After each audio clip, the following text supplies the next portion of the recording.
और जैसे अभी आपने पर्ची वाली बात की कि अपने विवाह के संबंध में आप पर्ची से श्री ठाकुर जी से पूछ लेते हैं हाँ है या ना। एक दो बार ही पूछा है, बार बार नहीं पूछता। नहीं मतलब और भी कुछ इन पर्चियों की उपयोगिता है। आप ठाकुर जी से क्या पर्चियों से ही बात करते हैं? एक चीज ये नहीं, ऐसा नहीं, मैं रोक रहा हूं ताकि ये लोग भी कुछ सीख सकें।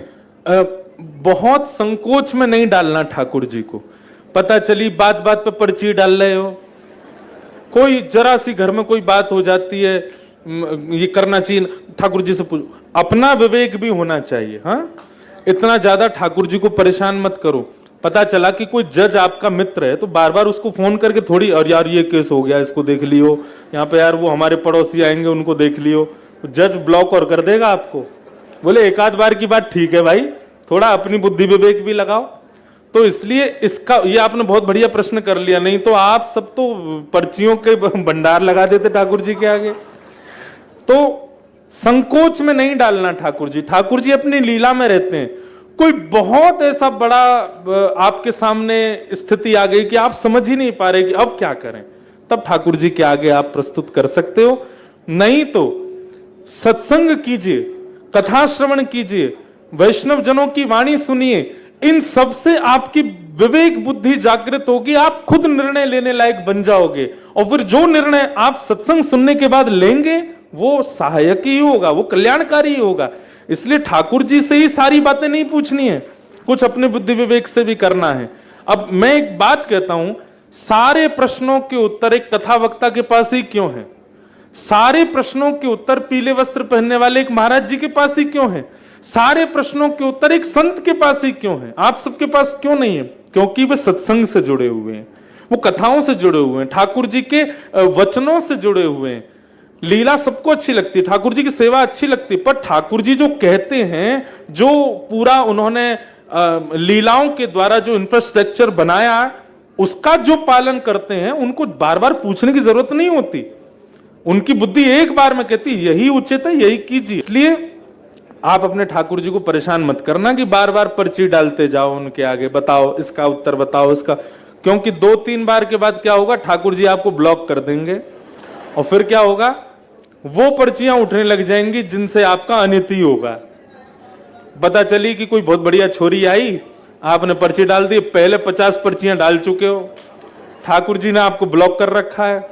आपने पर्ची उठाई तो आया नो मत करो, गई भैंस पानी में गई छोरी हाथ थे तो इसलिए बहुत विषम परिस्थिति हो, साल में 1 बार या 2 बार अपने कल्याण के लिए या अपने परिवार के लिए आप ठाकुर जी के आगे पर्ची डालो। ठाकुर जी की सेवा के लिए, भक्ति प्रेम के लिए आप कर सकते हो कभी भी, पर अपने निज स्वार्थ के लिए 1 या 2 बार ही करना है। बाकी अपने विवेक से खुद लड़िए, नहीं तो जीवन पूरा आप ठाकुर जी पर निर्भर हो जाओगे। सुंदरकांड कहती है, देव देव आलसी पुकारा। जो देवताओं के भरोसे पड़ा रहता वो आलसी है। इसलिए इसका थोड़ा सदुपयोग करना, दुरुपयोग नहीं कर देना। बहुत मत डालना ठाकुर जी के आगे, नहीं तो ब्लॉक हो जाओगे। जी, एक नितांत व्यक्तिगत प्रश्न है, अगर आप उत्तर देना चाहें तो दें, ना देना चाहें तो ना दें, लेकिन चूंकि विवाह की बात आई है। ये मत पूछो ये व्यक्तिगत नहीं है, ये अत्यंत व्यक्तिगत है। इसलिए मैंने नितांत व्यक्तिगत कहा कि क्या महाराज जी इस पर निर्णय। देखो, विवाह तो हम करेंगे जी, विवाह से कोई परहेज नहीं है हमारा, पर हम एक बात कहते हैं कि हम बिना ब्याह के एक लाला को रखते हैं संग में जी, तो उनकी सेवा के लिए, और हमारा जो व्यस्ततम जीवन है स्वीकार करने वाला जो ठाकुर जी भेजेंगे तो करेंगे। अब कब करेंगे ये भगवान जाने। कई बार जब हम परेशान होते हैं तो ये कहते हैं कि लग रहा है ठाकुर जी परीक्षा ले रहे हैं। जी, तो क्या ऐसा होता है कि श्री ठाकुर जी परीक्षा लेते हैं और फिर उस संकट से बाहर भी करते हैं? हम कहते हैं ना कि एक डोर उनके हाथ में है, एक सिरा मुझे भी दिया होता तो कोई बात थी। वाह देखो, दोनों बातें हैं। कई बार हम अपना प्रारब्ध भी भोगते हैं।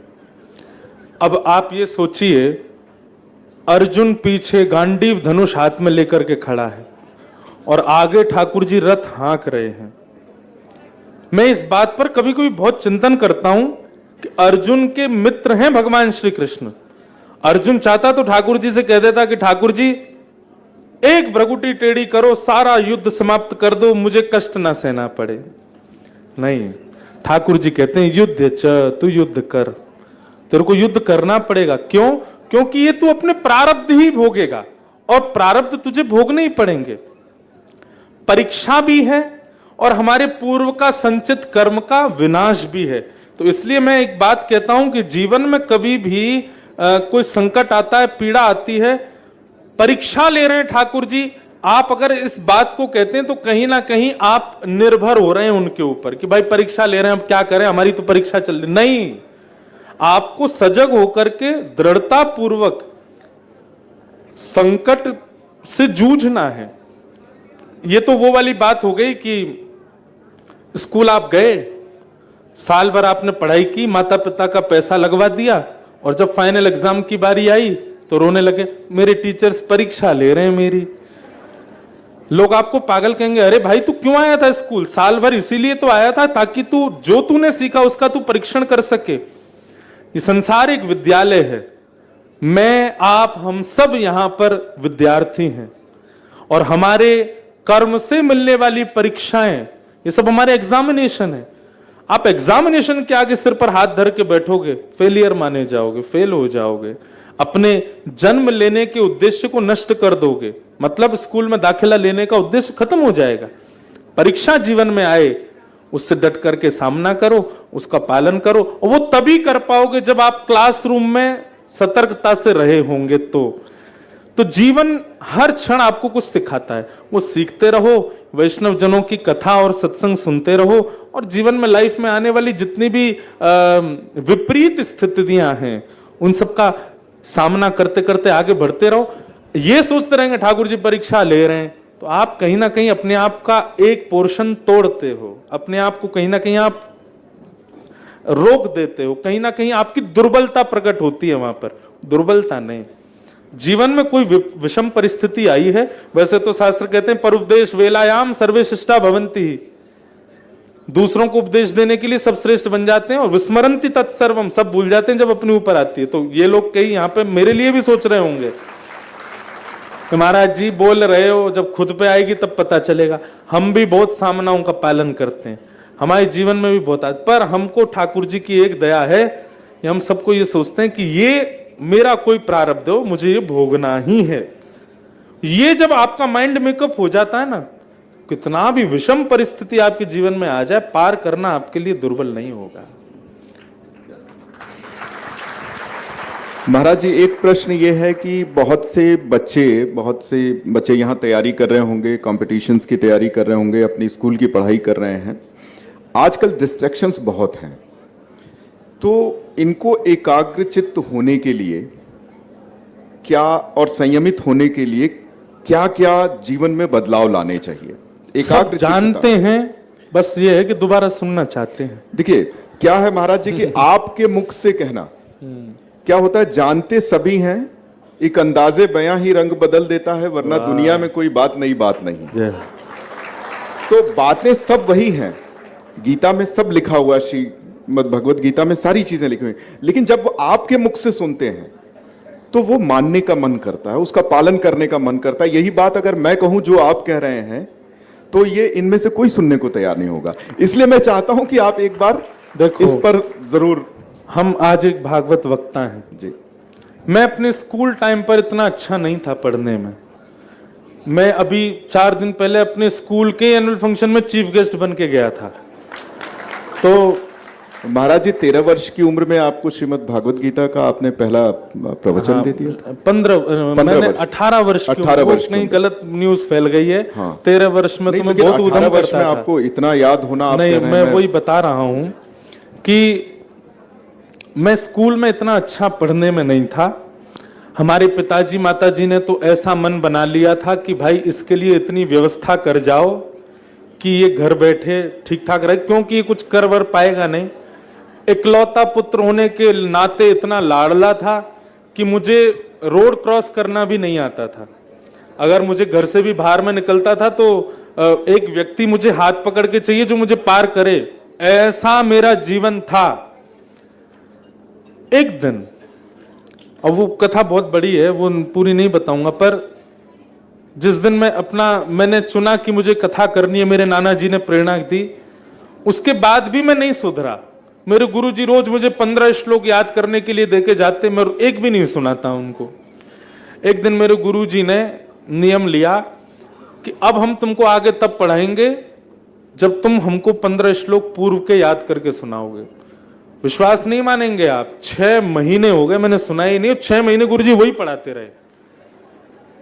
गुरुजी भी समझ गए ढीठ है, ये पढ़ेगा नहीं। लेकिन फिर उसके बाद गुरुजी ने 6 महीने बाद क्या नियम बना लिया, अगर तुमने याद करके नहीं सुनाया तो मैं पढ़ाऊंगा नहीं, उठ के चला जाऊंगा। अब उठ के जाएंगे तो मम्मी पापा सब नीचे देखेंगे कि गुरुजी अभी आए अभी चले गए, क्यों गए, तो मैं सब बता दूंगा ये याद नहीं करते हैं इसलिए मैं जा रहा हूं। एक वो भय मेरे जीवन में आया। मैंने कहा ये गए तो माताजी पिताजी नाराज होंगे। उस डर से मैं याद करने लगा, और जैसे ही मुझे याद हुआ ना, तो याद करके जब मैंने सुनाया तो गुरुदेव के मुख पे जो प्रसन्नता थी, वो प्रसन्नता देख करके मैं इतना खुश हुआ कि मैं ये रोज देखना चाहता हूं। उस दिन से एक बात याद रखिएगा, उस दिन से, उस समय मैं 16 वर्ष का था, उस दिन से मैंने एक चीज सोच ली कि ऐसी प्रसन्नता जैसी गुरुजी के मुख पे आई है, ये मुझे सबको देनी है। पहला उद्देश्य मेरा यही था, अब वो उद्देश्य नहीं। अब मैं किसी की प्रसन्नता के लिए प्रवचन नहीं करता। जिन भेषा मारो सांवरो रीझ है, जिस वाणी से मेरे ठाकुर जी रीझ है, बस वो अब बोलते हैं। तो वो एक टाइम था। आपका उद्देश्य क्या बन गया, माता पिता की प्रसन्नता। तो जितने भी बच्चे हैं, सबसे पहले अपनी प्रसन्नता को एक कोने करें। जिन्होंने आपको जन्म दिया, जिन्होंने आपको इस दुनिया में भेजा, जिन्होंने आपको इस योग्य बनाया कि आप कुछ बोल पाते हो, कह पाते हो, चल पाते हो, उनको पहले केंद्र बिंदु बनाओ। और बस एक केंद्र ये रखो, इनको मुझे खुश करना है। एक बार मैं चाहता हूं कि प्राउडली ये लोग कहें कि हाँ मेरा पुत्र कुछ है। दूसरी बात, अपने सुखों में कटौती करना शुरू करो। एक बात हमेशा याद रखना, बहुत व्यवस्थित होकर के ना तो पढ़ा जा सकता और ना ही भगवान को पाया जा सकता है। दोनों में ही तप की आवश्यकता है।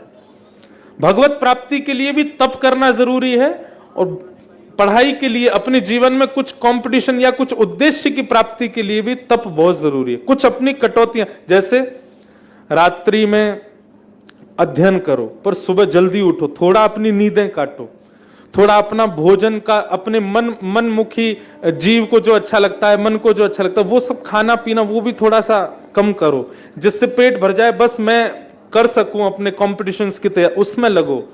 डेडिकेशन कब आएगा, जब आपके केंद्र बिंदु कोई बनेगा। हम लोग क्या केंद्र बिंदु खुद की प्रसन्नता रखते हैं, इसीलिए हम किसी कार्य में बहुत सफल नहीं हो पाते। कि मुझे खुद को खुश करना है, मुझे खुद को ऐसा बनाना है, मैं इस लेवल पर अपने आप को देख रहा। ये मैं पना जब तक नहीं हटाओगे, आप किसी भी कंपटीशन में पास नहीं हो सकते। हो भी जाओगे तो 0.1% ही लोग ऐसे हो पाते हैं जिनका प्रारब्ध भाग्य बहुत अच्छा था, वो हो गए। सबसे पहले केंद्र बिंदु माता पिता को बनाओ, गुरु को बनाओ। इनको मुझे करके दिखाना है, इनको मुझे जीवन में कुछ श्रेष्ठ बन के दिखाना है। जिस दिन आप इस प्रकार का जीवन जीने लगोगे, तप में जीवन होगा, जल्दी उठना प्रारंभ करोगे, सबसे पहले जीव पर वशीकरण करोगे, नियंत्रण करोगे, अपने आप सारे काम आपके सुंदर होते चले जाएंगे। ना तो हमारा जीव पर नियंत्रण है, ना हमारा आंखों पर नियंत्रण है, ना हमारा तन पर नियंत्रण है, ना हमारा निद्रा पर नियंत्रण है। जब इन पर ही नियंत्रण नहीं है तो आप किसी भी कार्य को करेंगे। नियंत्रण मतलब ब्रेक। गाड़ी में ब्रेक ना हो, वो गाड़ी सबसे खतरनाक है। ऐसे ही जिस मानव के जीवन में नियंत्रण नहीं है, वो मानव खतरनाक है। इसलिए नियंत्रण बहुत आवश्यक। और एक बात कहते हैं, सब बातों की एक बात सुनो, केवल एक चीज पर नियंत्रण कर लो, जीव पर। वाचो वेगम, शास्त्र कहते हैं, अपनी वाणी और अपनी जिह्वा पर यदि आपने वेग लगा लिया, वेग लगाने का मतलब बोलते समय भी उसकी आपको थोड़ा ध्यान रखना, हम क्या बोल रहे हैं क्या नहीं बोले, और खाते पीते समय भी थोड़ा ध्यान रखना है। ये बहुत अच्छा है, ये बहुत बढ़िया है, ये खाना है, वो पीना है, ऐसा रहना है। सब चीजों पर थोड़ा नियंत्रण करो। सामान्य भोजन जिस दिन आपने कर लिया, आपकी समस्त इंद्रियां अपने आप ठीक होती चली जाएंगी, इंद्रियों से मन ठीक होता चला जाएगा, आपको आपके कार्य में सफलता निश्चित मिलेगी। किसी भी व्यक्ति को देखिए, आप भारत के प्रधानमंत्री को देखो, उनका मेन्यू कभी देख लेना, सामान्य होगा। किसी श्रेष्ठ एक्टर को देख लेना, वो भी बहुत नियमित भोजन करता होगा। किसी श्रेष्ठ संत को देख लेना, वो भी बहुत नियमित भोजन करता होगा। किसी भी फील्ड में किसी भी श्रेष्ठ व्यक्ति को उठा लो, उसका सबसे इंपैक्टफुल क्या होगा? उसका भोजन। और एक बात बताएं, ये कई सारे भारत में और विश्व में ऐसे भी लोग हैं जो बहुत नाम कमा रहे हैं पर खाते पीते अच्छा नहीं है। मेरा इंडिकेशन कहां है, सब समझ लो। दुनिया भर के उल्टे सीधे गाने गाते हैं, फटी जीन्स पहनते हैं, उछल उछल करके नाचते हैं और युवा उनके फैन भी हो जाते हैं। वो धुआं भी उड़ाते हैं, पीला पानी भी पीते हैं और लोगों को लगता है देखो सब तो कर रहे हैं फिर भी नहीं। वो बहुत दिनों तक नहीं रह पाएगा नाम। याद रखिएगा, जब प्रभु श्री राम हुए थे, राम जी से ज्यादा पॉपुलर रावण था उस टाइम पर। रावण की पॉपुलैरिटी बहुत ज्यादा थी, राम जी को इतने लोग नहीं जानते थे। लेकिन जब रावण वध हुआ तब किसकी आज तक पॉपुलर कौन है? राम जी पॉपुलर है। और कैसे पॉपुलर है? एक अच्छे रूप में पॉपुलर। सब अपने बच्चों का नाम राम रखते हैं, रावण कोई नहीं रखता।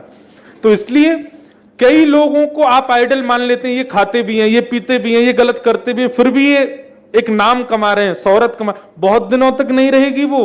राक्षसों के भी नाम होते थे, पर हमको तो राम की तरह बनना है। तो सबसे पहले आप अपनी जीव पर वशीकरण कर लो, आपकी इंद्रियां वशीकृत हो जाएंगी और इंद्रियां वशीकृत होते ही मन वशीकृत होगा। मन वशीकृत होते ही आपके अंडर में आते ही आप जो कंपटीशन, जो पढ़ाई, जिस मार्ग में जाओगे, सफलता आपको मिलेगी ही मिलेगी। जीव सुधारिए बस।